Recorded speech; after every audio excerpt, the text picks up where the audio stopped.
नमस्ते स्टूडेंट्स। तो हम फिजिक्स चैप्टर 9 स्टार्ट कर रहे थे, उसका फर्स्ट लेक्चर किया था। अब उसका सेकंड पार्ट पढ़ने जा रहे हैं। फर्स्ट लेक्चर में हमने स्ट्रेस स्ट्रेन बहुत सारी चीज़ें पढ़ी थी। ठीक है, आज के लेक्चर में हम स्टार्ट करने जा रहे हैं इलास्टिक लिमिट। अब स्ट्रेस क्या होता है? Force per unit area. Strain क्या होता है? स्ट्रेस के कारण जो लेंथ चेंज हुआ, तो change in length upon original length, उस रेशियो को हम बोलते हैं स्ट्रेन। अब इलास्टिक लिमिट क्या बताती है? If a small load is suspended from a wire, its length increases. मान लो ये आपका रिजिड सपोर्ट है, वायर है, उसमें एक स्मॉल लोड लगा दिया। अब जैसे ही स्मॉल लोड, देखो पहले वायर इतना था, अब आपने स्मॉल लोड लगा दिया तो वायर थोड़ा सा एक्सटेंड होगा। तो कितना पार्ट एक्सटेंड हुआ? इतना पार्ट एक्सटेंड हुआ। Now when the load is removed the wire regains its original length. जब इसको निकाल दोगे तो वो वापस क्या हो जाएगा? ओरिजिनल लेंथ पे आ जाएगा। But if a sufficiently large force is suspended from the wire, but इसी वायर से हम बहुत बड़ा सा एक फोर्स लोड लगा के रखेंगे तो क्या होगा? It is found that the wire does not regain its original length after the load is removed. अब मान लो ये लोड को रिमूव कर देंगे हम, इस लोड को रिमूव कर देंगे तो जैसे ये लेंथ ओरिजिनल थी वहां पे वो वापस नहीं जाएगी। क्यों? बिकॉज इस पे बहुत ज्यादा लोड हम लगा। Okay, so the maximum stress within which the body regain its original size and shape after the removal of deforming force is called elastic limit। बराबर है। मान लो इससे ऊपर थोड़ा इधर तक हम लेके आते हैं, थोड़ा इधर तक, बराबर है, इधर तक आता और फिर लोड रिमूव कर देते तो वो अपनी ओरिजिनल पोजीशन पे चला जाता। बट वो लिमिट एक क्रॉस कर देना कि जिसके बाद वो वापस अपने ओरिजिनल शेप पे नहीं आ सकता, उसे हम क्या कहेंगे? वो लिमिट को बोलेंगे इलास्टिक लिमिट। आपकी स्प्रिंग होती है पेन की, वो आपने देखी होगी। ठीक है, ये उसका एक एग्जांपल है। आप ट्राई करिएगा, उसको आप थोड़ा सा खींचेगा, छोड़ दोगे तो अपनी जगह पर चली जाएगी। थोड़ा और खींचेगा, छोड़ दोगे, चली जाएगा। बट और खींचोगे, वापस वो अपनी जगह पे नहीं जाएगी। ऐसी शेप उसका डिफॉर्मेशन हो जाएगा। Now if the deforming force exceeds the elastic limit, अब क्या होगा? लिमिट तक तो ठीक है, वो वापस अपनी जगह पे आ जाएगा। अगर वो लिमिट क्रॉस कर दी, the body acquires a permanent set. ये परमानेंट वो डिफॉर्मेशन हो जाएगा। और a deformation is and is said to be over strain. जितनी स्ट्रेन थी उससे भी ज्यादा वो हो जाएगी। ये देखो मैंने आपके सामने एग्जांपल बना के रखा है। ठीक है, एग्जांपल दिया। क्लियर हुआ? ओके, सो ये थी elastic limit. Please pause the video and note it down. Diagram बनाने की जरूरत नहीं है। Okay, now Hooke's law and modulus of elasticity. ये बहुत ही बढ़िया सा टॉपिक है, Hooke's law and modulus of elasticity. From an experimental investigation, Robert Hooke and English physicist 1635 से 1703 एडी तक रहे। उसने 1679 में क्या किया? एक लॉ बनाया आफ्टर हिम। अब वो after him as Hooke's law बनाया। अब वो क्या बताता है? which states that the extension produced in a wire is directly proportional to the load applied। अब जैसे देखो वायर रखा था हमने उसको लटका के कि जितना लोड लगाएंगे उतना वायर एक्सटेंड होगा। अगर कम लोड लगाएंगे तो वायर कम एक्सटेंड होगा। जितना ज्यादा रखेंगे, इसका बेस्ट एग्जांपल आपने घर पे भी देखा होगा, आसपास देखा होगा। अगर मान लो स्विंग है, स्विंग मतलब झूला, उस पे कोई बहुत ही हैवी बॉडी वाला 80 90 100 केजी वाला बैठे तो वो बहुत नीचे, थोड़ा सा नीचे आता है, बराबर है। वेर छोटा बच्चा 30 35 किलो वाला बैठे तो उतना ही रहता है, और 5 10 किलो वाला बच्चा बैठे तो नीचे आएगा ही नहीं। तो वो क्या है? जितना ज्यादा लोड, लोड मतलब जितना ज्यादा फोर्स, फोर्स मतलब जितना ज्यादा वेट अगर आपने अप्लाई किया तो एक्सटेंशन क्या होगा? उसके हिसाब से होगा, बराबर है। In 1807 Thomas Young pointed out that the strain, Thomas Young ने क्या बोला 1807 में? कि strain is proportional to the extension of the wire and the stress is proportional to the load applied. Strain वो किसके प्रोपोर्शनल है? Extension of the wire. Obviously बात है, स्ट्रेन का फॉर्मूला क्या है? Change in length upon original length. तो जितना एक्सटेंशन होगा उतना स्ट्रेन होगा। And the stress is proportional to force applied, क्योंकि स्ट्रेस क्या है? Force upon area. ही देयरफॉर कौन? यंग ने क्या किया? Modified Hooke's law to more general form as, सबसे important, within the elastic limit. Within the elastic limit मतलब इलास्टिक लिमिट से बाहर नहीं जाना है, तब उस केस में the stress is directly proportional to strain. Stress जो है वो डायरेक्टली प्रोपोर्शनल टू स्ट्रेन है। Thus, within the elastic limit, stress is directly proportional to strain अब प्रोपोर्शनलिटी हटाओगे तो कांस्टेंट लगाना पड़ेगा, तो इसका मतलब स्ट्रेन को मैं नीचे लेके आऊं, ये फॉर्मूला याद रख लेना, stress by strain is constant, वो हमेशा कांस्टेंट होगा। क्यों कांस्टेंट होगा? क्योंकि ऑब्वियस ही बात है, जितना स्ट्रेस अप्लाई करोगे उतना स्ट्रेन चेंज होगा, कम स्ट्रेस अप्लाई करोगे तो कम स्ट्रेन, ज्यादा स्ट्रेस अप्लाई करोगे ज्यादा स्ट्रेन, स्ट्रेस मतलब ज्यादा लोड, स्ट्रेन मतलब ज्यादा एक्सटेंशन। तो जो हुक्स भैया ने हमें वो लॉ दिया था कि भाई जितना एक्सटेंशन है वो किस पे डिपेंड करता है, लोड पे, तो वही का वही यंग ने बताया, बट उसमें क्या बोला, स्ट्रेस और स्ट्रेन की भाषा में बात कर दी, क्योंकि वो टू बी प्रिसाइज और स्पेसिफाई हो सके इसलिए। तो ये जो कांस्टेंट है वो कांस्टेंट क्या है, the constant of proportionality is called the modulus of elasticity और coefficient of elasticity of material, बराबर है। कांस्टेंट उसको बोलते हैं modulus of elasticity. Its value depends on किस किस चीजों पे, nature of the material, obvious ही बात है, जो नेचर होगा उस हिसाब से। अब देख लो, वो जो वायर है स्टील का लोगे तो उसका एक्सटेंशन अलग होगा, कॉपर का लोगे तो अलग होगा, आयरन का लोगे अलग होगा, सबका अलग अलग होगा। और the body and the manner in which it is D Pharm, और दूसरी बात उसको कौन से फॉर्म में, उसको कौन से वे में उसको डीफॉर्म कर रहे हो, नीचे खींच रहे हो, साइड से खींच रहे हो, XYZ तरीके होंगे उस हिसाब से। ओके, सो ये था आपका Hooke's law and modulus of elasticity. इसके बाद पढ़ेंगे, तो please pause the video and note it down. Okay, अब हुक्स लॉ का experimental proof. As shown in the figure, suspend a metallic spring from a rigid support and attach to it lower end a pan and a pointer। देखो ये rigid support है, ये spring है, बराबर। यहाँ पे एक पेन रख दिया, पेन मतलब क्या होता है कि भाई उसके अंदर आप वेट रख सकते हो, और एक पॉइंटर रख दिया, ठीक है। अब मान लो इसके अंदर थोड़ा सा वेट रखा, वेट नहीं रखा था तब पॉइंटर मान लो यहाँ पे दिखा रहा था, जैसे वेट रखा नीचे आएगा, और मैं ज्यादा वेट रखूंगा तो पॉइंटर और नीचे आएगा, और ज्यादा वेट करूंगा नीचे आएगा, ठीक है। Arrange the scale in the vertical position so that pointer is able to move along it, ये स्केल को यहाँ पे रखना है सो दैट के पॉइंटर ऊपर नीचे हो सकता है। Read the position of the pointer on the scale when the pan is empty, जब नहीं था तब 1 पे था। Place a weight of 50 gram in the pan, ये आपको एक्चुअली लेबोरेटरी में कराया जाएगा, ठीक है। ये सारा एक्सपेरिमेंटल सेटअप वहां पे फिट होता है। जब 50 ग्राम डाला तो पॉइंटर नीचे आएगा।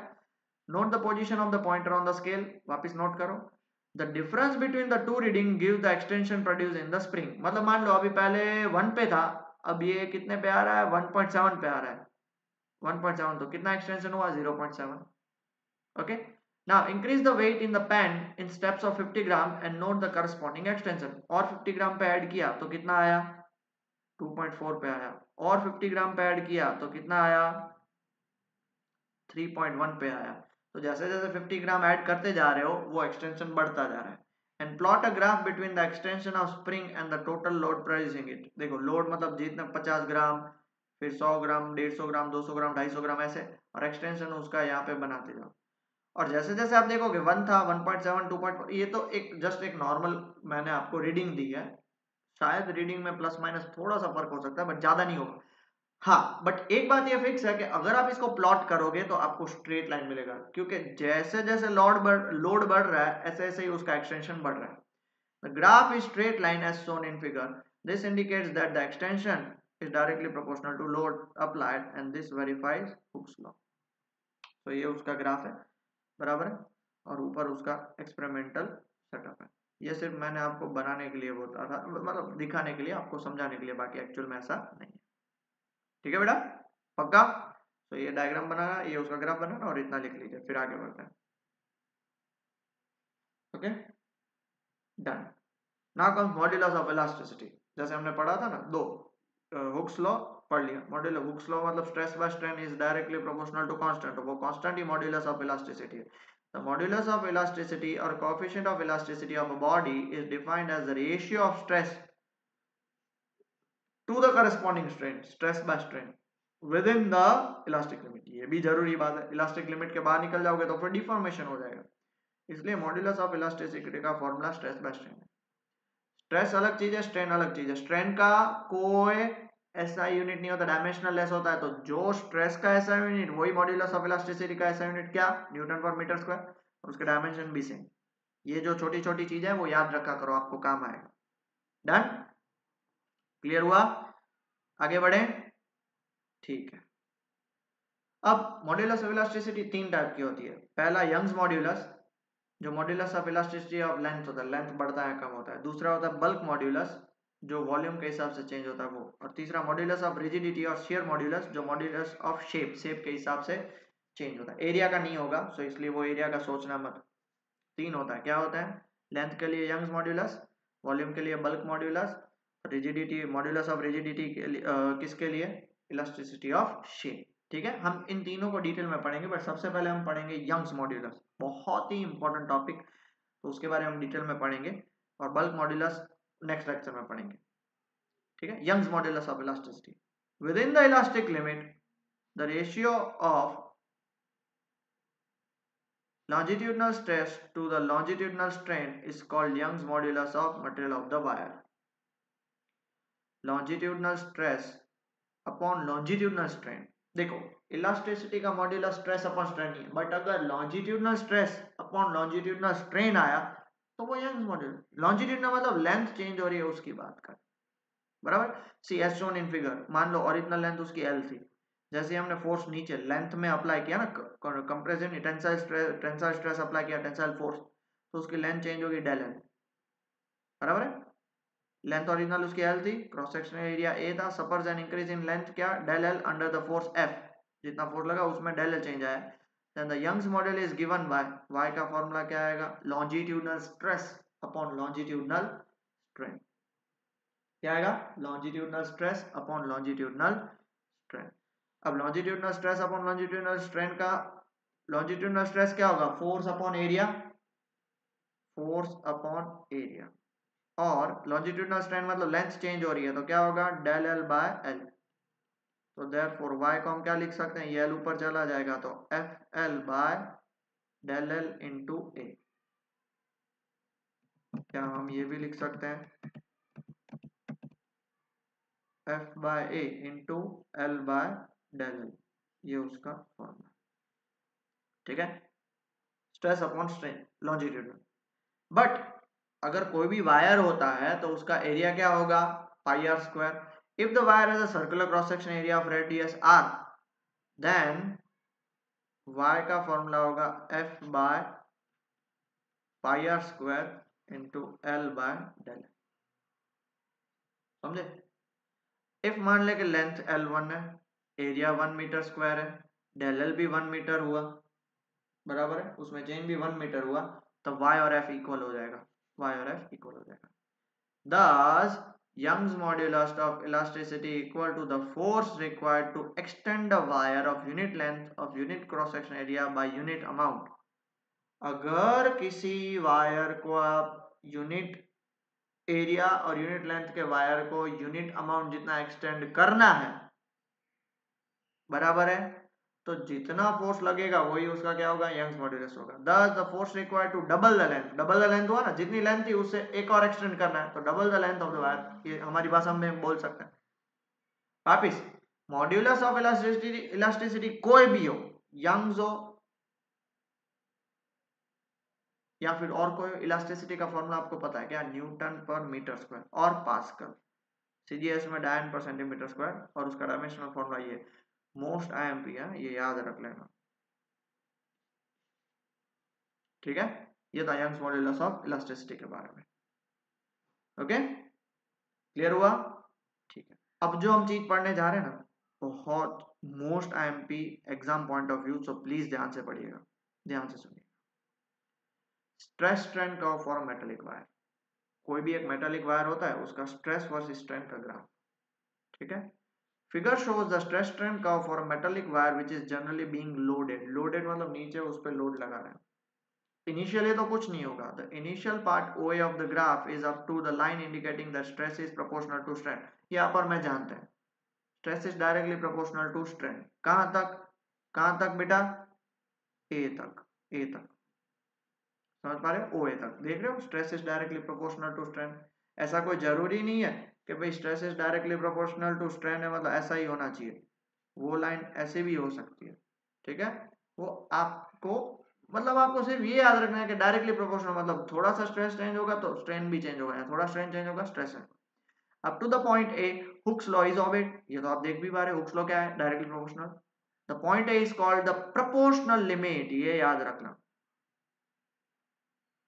Okay, in this region the wire is perfectly elastic, क्योंकि मान लो मैंने इधर तक खींचा तो वापस अपनी ओरिजिनल पोजीशन पे आएगा, इधर तक खींचा तो वापस अपनी ओरिजिनल, इधर तक खींचा तो वापस अपनी, और ए तक खींचूंगा तो वापस अपनी ओरिजिनल पोजीशन तक आ सकता है, इसलिए हम उसको क्या बोलेंगे, परफेक्टली इलास्टिक बोलेंगे।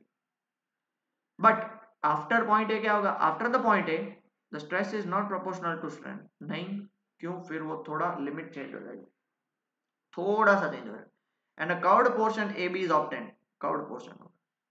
However, but, if the load is removed at any point between O and B, O और B के बीच में, the curve is retraced along BO and the wire attains its original strength. देखो, directly proportional नहीं है, but हमने अगर देखो ये वायर है, मैंने नीचे लोड लगाया, थोड़ा और लोड लगाऊंगा तो वो ये A to B के बीच वाला रीजन है जो डायरेक्टली प्रोपोर्शनल नहीं है, शायद ज्यादा नीचे आ सकता है, बट होगा क्या कि भाई उसको मैं छोड़ दूंगा तो वापस अपने ओरिजिनल लेंथ में वो चला जाएगा, कहां तक, बी तक, कहां तक, बी तक, and the portion OB of the graph is called elastic region. Elastic region मतलब वहां उस रीजन में मेटेलिक वायर हमेशा इलास्टिक रहेगा, इलास्टिक मतलब वो वापस अपना पाथ ट्रेस कर सकता है, and the point B is called the elastic limit और यील्ड पॉइंट। इलास्टिक लिमिट मतलब बाज खत्म हुआ, उससे आगे फिर क्या होगा, प्रॉब्लम हो जाएगा। The stress corresponding to the yield point is called yield strength। ये देखो yield point है, उसके स्ट्रेस को हम क्या बोलेंगे, yield strength बोलेंगे, SY। Okay, up to point B, the elastic forces of the material are conservative। Elastic forces conservative है मतलब कि भाई जितना भी आप उस पर लोड लगाओगे B तक वो वापस आ जाएगा। Okay, that is when the material return to its original size, the work done in producing the deformation is completely recovered। जितना उस पे वर्क किया था वो पूरा का पूरा रिकवर होके वो अपनी जगह पे आ जाएगा। समझ तो पा रहे हो ना, जितना नीचे खींचेंगे वापस जाएगा, जितना नीचे खींचेंगे वापस जाएगा, एक और आएगा खींचते जाओ वापस जाएगा, एक और आएगा खींचते जाओ, पर जब थोड़ा और खींचोगे तो बहुत नीचे आ जाएगा। एक पॉइंट ऐसा भी आता है वायर को थोड़ा खींचते तो और नीचे आ जाता है, वो चीज है ए टू बी। अपना ए क्या है, प्रोपोर्शनल लिमिट, क्योंकि वो डायरेक्टली प्रोपोर्शनल है, बी क्या है, elastic limit, that is yield limit. ठीक है, इतना क्लियर हुआ, फिर बी टू सी और सी टू डी देखते हैं, पर पहले इतना लिख लीजिए। ओके, डायग्राम वही है, beyond the point B the strain increases more rapidly than stress, but B point के बाद तो क्या है, थोड़ा सा स्ट्रेस बढ़ाने में स्ट्रेन बढ़ जाता है। Now if the load is removed at any point C, the wire does not come back to its original length but traces the dashed line C। B के बाद ये जो इतू सा पोर्शन है उसमें कहीं भी आप लोग खींच के जाओगे, होता है ना बहुत बार, बहुत खींचते हैं तो ओरिजिनल लेंथ तक नहीं जाता है, वापिस तो जाता है बट ओरिजिनल लेंथ तक नहीं जाता, मतलब वो क्या करेगा, it does not trace back its original length, original length तक नहीं जाएगा, जाएगा बट ओरिजिनल लेंथ तक नहीं जाएगा। समझ में आया? Even on reducing the stress to zero, a residual strain is equal to OE। मतलब छोड़ भी दोगे तो उसमें थोड़ी सी length change, permanent length change आ जाएगी, is left in the wire, that is the material is said to have acquired a permanent set। हाँ, मान लो इतनी लेंथ थी, थोड़ा खींचा तो शायद और थोड़ी बड़ी हो जाती, बहुत बड़ी नहीं होगी, इन शॉर्ट वो अपनी ओरिजिनल पोजीशन पे नहीं आ सकती, उससे थोड़ा चेंज हो जाएगा, इसलिए उसको परमानेंट सेट बोलते हैं, उसमें परमानेंटली चेंज आएगा। And the fact that the stress strain curve is not retraced on reversing the strain is called elastic hysteresis. Elastic hysteresis बोलते हैं इसको। हिस्टेरेसिस मतलब कि अपनी पुरानी हिस्ट्री वो पकड़ के चलता है कि भाई मुझे किसी ने खींचा था इसलिए मैं उधर नहीं जाऊंगा। Hysteresis comes from the word history, ये आप 12th में भी पढ़ोगे, इसलिए वो पुरानी हिस्ट्री सोच के रखता है, इसलिए वो वापिस नहीं जाता। ठीक है, ए तक डायरेक्टली प्रोपोर्शनल, ए से बी तक कहीं पे भी लेके जाओ वापस आ जाएगा, बट वो डायरेक्टली प्रोपोर्शनल नहीं होगा। बी टू सी में कहीं पे भी लेके जाओ वो अपनी पोजीशन पे वापस नहीं आएगा, थोड़ा सा उसमें चेंज परमानेंट सेट आएगा। What if beyond C? Now if load is increased beyond the point C, there is a large increase in the strain और the length of the wire. थोड़ा सा भी खींचा, बहुत strain. In this region the constrictions called nicks and weights develop at few points along the length of the wire। Wire में permanent set आ जाता, कहीं वो मोटी हो जाती, कहीं पतली हो जाती, कहीं मोटी कहीं पतली, ऐसे। And the wire ultimately breaks at the point D, और डी पे वो कंप्लीटली टूट जाएगा। सी के बाद आपने थोड़ा भी खींचा ना, वो प्लास्टिक बिहेवियर, प्लास्टिक मतलब वो कभी भी वापस अपनी जगह पे नहीं आएगा। सी तक वो शायद आ भी सकता है विथ थोड़ा बहुत डिफॉर्मेशन, थोड़ा बहुत चेंज, बट सी के बाद तो कभी वापस नहीं आएगा। और डी पे तो वो क्या हो जाएगा, फ्रैक्चर हो जाएगा, मतलब टूट जाएगा। In the region between B and D the length of the wire goes on increasing. देखो बी टू सी में भी इंक्रीज होती है बट इतनी नहीं, बट सी के बाद तो even without any addition of the load, मतलब सी के बाद तो थोड़ा सा लोड ऐड भी नहीं करोगे तो भी बात बढ़ जाएगा। And this region is called plastic region and the material is said to go plastic flow और प्लास्टिक डिफॉर्मेशन। और बी टू डी के बीच में वो प्लास्टिक बिहेवियर काम करता है, ओके। और ए 0 to B के बीच में elastic behaviour. The stress corresponding to the breaking point is called ultimate strength. देखो यहाँ पे जब वो ब्रेक हुआ उससे पहले जो स्ट्रेस था उसे हम क्या कहेंगे, अल्टीमेट स्ट्रेंथ और tensile strength of the material, के भाई वो मटेरियल उसको उतना झेल सकता है। अगर हमें ये सारी चीजें पता हो तो हम कोई भी बिल्डिंग में वो टाइप के रोड्स यूज कर सकते हैं, या फिर बहुत सारे ब्रिजेस होते हैं तो उसमें वो वायर्स यूज कर सकते हैं, जिससे उसकी यील्ड स्ट्रेंथ पता चले कि भाई उस पर कितना लोड आएगा और वो कितना चेंज हो सकता है। समझ रहे हो, तो ये सारी चीजें उसमें काम आती है। वापिस एक बार छोटा सा quick revision, 0 to A directly proportional, इसलिए प्रोपोर्शनल लिमिट। वापिस कहीं पे भी उसके बीच में कहीं पे भी लेके जाओ वापिस आ जाएगा O तक। A to B directly proportional to नहीं है बट इलास्टिक लिमिट है, वापिस तो अपनी जगह पे आ ही जाएगा। B to C, B to C में क्या होगा कि भाई वो वापिस अपनी पोजीशन पे नहीं आएगा, वापिस आएगा but with a permanent set, but C के बाद कभी वापिस नहीं आएगा। और 0 to B के बीच में, O to B के बीच में इलास्टिक बिहेवियर और B to D के बीच में प्लास्टिक बिहेवियर, और D is known as fracture point, कि भाई उतने उसके बाद तो वो टूट ही जाएगा पक्का। ठीक है, कुछ भी डाउट बेटा, पक्का, ओके। चलो pause the video, note it down जल्दी से। ओके, अब हम पढ़ने जा रहे हैं determination of Young's modulus of the material of the wire. कोई भी वायर होता है उसका यंग्स मॉड्यूलस कैसे कैलकुलेट कर सकते हो, ठीक है। Now, a simple experimental arrangement is used for determination of Young's modulus for the material of the wire as shown in figure। देखो ये फिक्स्ड वेट है कि भाई यहाँ पे स्केल लगी हुई है, ये आपका वर्नियर स्केल है, मतलब इसके साथ मेन स्केल के साथ मैच हो रहा है। स्लॉटेड वेट्स मतलब वेट डालते जाओ डालते जाओ डालते जाओ, ये स्ट्रेंथ नीचे आती जाएगी आती जाएगी आती जाएगी, पॉइंटर के साथ आप मैच कर सकते हो। It consists of two long straight wires of same length and equal radius suspended by side from a fixed rigid support. Fixed experimental wire. The wire is called the reference wire, carries a main millimeter scale and below it heavy fixed load, ताकि वो ऊपर नीचे घूम ना सके और इसको disturbance ना हो। These load keeps the wire taut and free from kinks. Kinks मतलब ऐसे ऐसे नहीं हो जाता, वो स्ट्रेट रहेगा ताकि रीडिंग परफेक्ट है, ओके। टॉट रहेगा, किंक से बचाएगा। Wire B is called the experimental wire, जिसको हमें मेजर करना है, which carries a vernier scale at its bottom and the vernier scale can slide against the main scale attached to the reference wire. यहाँ से उसके आजू बाजू में वो स्लाइड हो सकता है, जिसके साथ आप कंपेयर कर सकते हो कि भाई ओरिजिनल में क्या था, और फिर जैसे जैसे आप यहाँ पे लोड बढ़ाते जाओगे क्या चेंज है। Hanger is attached at the lower end of the vernier scale. Vernier scale के नीचे एक हैंगर लगाया गया है, हैंगर मतलब वो वेट पकड़ने के लिए, किसका, हाफ केजी वेट का, सो दैट के भाई हैंगर में फिट हो जाए और ये थोड़ा थोड़ा नीचे आता है। बराबर, क्लियर। सो ये था पूरा एक्सपेरिमेंटल सेटअप, ये है एक्सपेरिमेंट। वो डिपेंड करता है कितने मार्क्स का क्वेश्चन आया। 5 मार्क्स में आया तो पूरा लिखना पड़ेगा, 3 मार्क्स में आया तो सीधा आप आगे से भी बढ़ सकते हो, 1-2 पॉइंट इसके लिख लो, और सिर्फ एक्सपेरिमेंट लिखने को आया तो ये लिख लेना, ओके। आगे बढ़ते हैं। With the help of a screw gauge, the radius of the experimental wire is measured at several places. हर एक प्लेसेस पे R मेजर किया जाता है, रेडियस, क्योंकि जैसे जैसे वायर बढ़ता जाएगा R चेंज हो जाएगा। Let R be the initial average radius and L be the initial length of the experimental wire। Wire है, उसका रेडियस R, उसकी लेंथ है L। A small initial load say 1 kg is put on the hanger, hanger पे डाल देंगे 1 kg का wait. This keeps the experimental wire straight and kink free, जैसे बताया वो स्ट्रेट रहे। The vernier scale reading is noted, a half kg weight is added to the hanger। Note करके वापस हाफ डाला, नोट करके हाफ डाला, नोट करके हाफ डाला। And the wire is allowed to elongate for a minute। for a minute मतलब उसको time तो लगेगा ना elongate होने के लिए, फिर छोड़ देने का, सीधा डालते नहीं जाने का, थोड़ा उसको टाइम देने का। The vernier scale reading is again noted। The difference between the two vernier reading gives the extension produced। पहले जितना था उसके बाद वापस थोड़ा वेट डाला और वापस रीडिंग किया, तो दोनों के बीच का जो डिफरेंस है वो क्या होगा, extension, due to the extra weight. And the weight is gradually increased in few step, धीरे धीरे धीरे बढ़ाते जाने का every time, and we note the extension produce.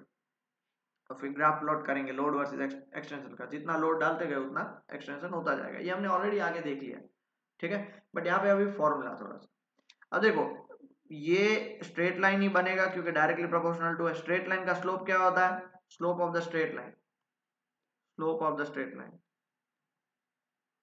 Slope of line is equal to क्या हो जाएगा? tan थीटा, बराबर।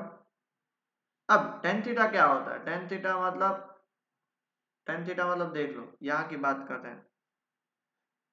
ये tan थीटा मतलब ये आपका थीटा हो जाएगा,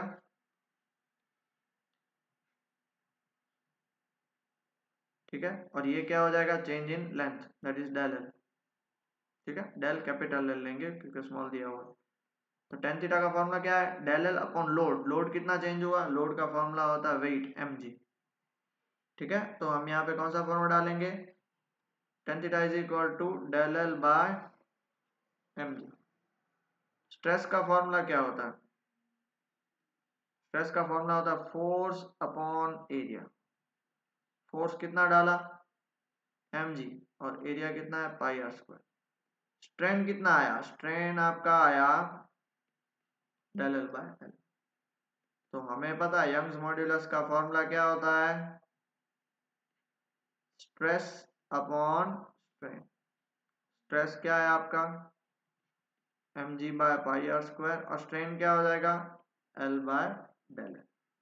अब इसमें चेक करो, del L by M G, del L by M G मतलब उल्टा है, तो ये क्या हो जाएगा? L by pi are square tan theta, ठीक है। कितना आएगा? L by pi are square tan theta. अब आपको लेंथ तो पता है, आर भी आपने मेजर कर दिया, टेन थीटा आपको ग्राफ से पता चल जाएगा, तो उस हिसाब से आप वाई क्या कर सकते हो? कैलकुलेट कर सकते हो विथ अप्रोप्रिएट वैल्यूज, ठीक है। समझ में आ गया बेटा? डन। दो छोटे से और टॉपिक बाकी हैं, देख लेते हैं। पहला टॉपिक है कि वो हमने स्ट्रेस स्ट्रेन कर्व देखा था, उससे हमें मटेरियल के बारे में पता चलता है। The materials which have large plastic range of extension are called ductile. Ductile मतलब जिसको आप वायर्स में कन्वर्ट कर सकते हो, मतलब उसकी प्लास्टिक रेंज काफी बड़ी होगी, काफी बड़ी होगी, मतलब उसको आप जितना चाहे खींच सकते हो, तो वो डक्टाइल मटेरियल्स होगा। As shown in the stress strain curve figure, the fracture point is widely separated from the elastic limit. वो हमने ओरिजिनल हमारा ये नहीं देखा था, ये रहा फ्रैक्चर पॉइंट, वो है इलास्टिक लिमिट से काफी दूर है, मतलब उसको फ्रैक्चर पॉइंट मतलब वो टूट जाएगा। तो डक्टाइल का मतलब ही क्या होता है? उसको उस पे लगा लगा के, फोर्स लगा लगा के उसको वायर में कन्वर्ट करना, मतलब उसका फ्रैक्चर पॉइंट काफी दूर होना चाहिए। Such materials undergo an irreversible increase in length before snapping. एक बार उसको वायर में कन्वर्ट कर दिया फिर वापस तो नहीं जाएंगे, इसलिए उसकी breaking point that is fracture point काफी दूर है, मतलब जितना जाओ उसको लंबा कर सकते हो। So they can be drawn into thin wires, for example copper, silver, iron and aluminum. Whereas brittle materials कौन से होते हैं? जो टूट जाते हैं। अब टूट जाते हैं मतलब फ्रैक्चर पॉइंट जिसका काफी नजदीक होगा। ब्रेकिंग पॉइंट देखो क्या दिया हुआ है, the materials which have very small range of plastic extension, देखो इसका कितना है, A to D काफी छोटा है, are called brittle material. Such materials break as soon as the stress is increased beyond the elastic limit. Elastic limit से थोड़ा भी स्ट्रेस इंक्रीज किया, गए। Whereas डक्टाइल में क्या था? ब्रेकिंग पॉइंट तो काफी दूर था, भाई खींचते जाओ, कोई टेंशन नहीं है। Their breaking point lies just close to their elastic limit. For example, cast iron, glass, ceramics, etc. Okay? ठीक है। तो ये याद रखना, एक एक मार्क्स में क्वेश्चन आ सकता है। डक्टाइल मटेरियल के लिए फ्रैक्चर पॉइंट और इलास्टिक लिमिट में काफी डिस्टेंस होता है। ब्रिटल मटेरियल में क्या होता है कि भाई काफी कम डिस्टेंस होता है। और last elastomers, the material which can be elastically stretched to large value of strain are called elastomer. large value मतलब अरे भाई हम इमेजिन भी नहीं कर सकते और उतना खींच सकते हैं। For example rubber, for example rubber can be stretched to several times its original length, but still it can regain its original length when the applied force is removed. जितना भी खींचेंगे वापस छोड़ने के बाद वो ओरिजिनल, हाँ ओरिजिनल में शायद जितना था इतना नहीं हो, बट 90% से ज्यादा वो रिगेन कर सकता है। There is no well defined plastic region, मतलब इसमें कोई प्लास्टिक रीजन नहीं है, बहुत खींचते हो फिर भी वो आ जाता है। Rubber just breaks when pulled beyond a certain limit, but एक लिमिट के बाद खींचोगे तो टूट जाएगा, उसकी कोई प्लास्टिक लिमिट नहीं है। फ्रैक्चर पॉइंट और कोई हम इजीली हम फ्रैक्चर पॉइंट पता कर सकते हैं, बट प्लास्टिक लिमिट का कोई आइडिया नहीं है। खींचते गए वापस आ गया, खींचते गए वापस आ गया, थोड़ा खींचे टूट गई, मतलब उसका कोई फिक्स्ड प्लास्टिक रीजन नहीं है, जो हमने आपको ये स्ट्रेस स्ट्रेन कर्व में देखा था। Its Young's modulus is very small, about 3 into 10 to 5 Newton per meter square at slow strain. Elastic region in such cases is very large, but the material does not obey Hooke's law. देखो वो क्या होगा भाई, उसकी पहली बात तो Young's modulus काफी छोटा है फॉर स्लो स्ट्रेन मतलब छोटे। इलास्टिक रीजन भी इसका काफी बड़ा होता है और ये हुक्स लॉ को ओबे नहीं करता, वो तो आपको बाजू में डायग्राम से पता चल गया। हुक्स लॉ क्या बोलता है? Directly proportional. ये क्या है? अपने मर्जी से चल रहे। In our body, the elastic tissue of aorta, aorta मतलब blood vessel, पता है largest blood vessel, aorta, which carries from heart to the body, is an elastomer, for which the stress strain curve is shown in the figure. ये elastomer किसके लिए? aorta का elastomer। तो उसको आप कितना भी खींच सकते हो, वापस अपनी जगह पे आ जाएगा। ठीक है, तो इलास्टोमर मतलब क्या कि भी बहुत स्ट्रेस अप्लाई करने में भी वो उसमें स्ट्रेन इतना नहीं आता है, वापस अपनी जगह पे आ जाता है, वो हुक्स लॉ को ओबे नहीं करता है। ठीक है, उसका एग्जांपल रबर और हमारे बॉडी में ऑर्टा।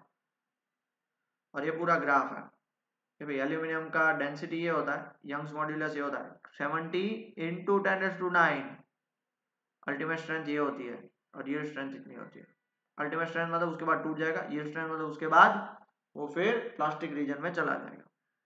ठीक है, कॉपर का, आयरन का, स्टील का, ग्लास का, कंक्रीट, वुड, बोन और पॉलीस्टीरीन का नहीं होगा, बिकॉज ये काफी ब्रिटल होते हैं, इसलिए उनकी यील्ड स्ट्रेंथ इतनी नहीं होती है। सीधा अल्टीमेट स्ट्रेंथ ही होती है, वो उसके आसपास ही होती है, क्योंकि उसके बाद तो वो टूट जाएंगे। The above table shows that the metal have larger Young's moduli.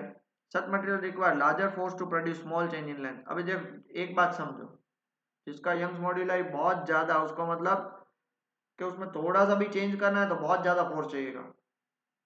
Okay, that is they have highly elastic, काफी ज्यादा इलास्टिक है। Young's modulus is what? Modulus of elasticity, मतलब वो ज्यादा इलास्टिक होंगे। ज्यादा इलास्टिक मतलब वो चेंज होने की ट्राई नहीं करेंगे। The steel is more elastic than copper, brass and aluminium. Elastic मतलब आपको रबर वाला नहीं कि जिसको खींच सकते हो ना, यहाँ पे फिजिक्स पढ़ रहे हैं।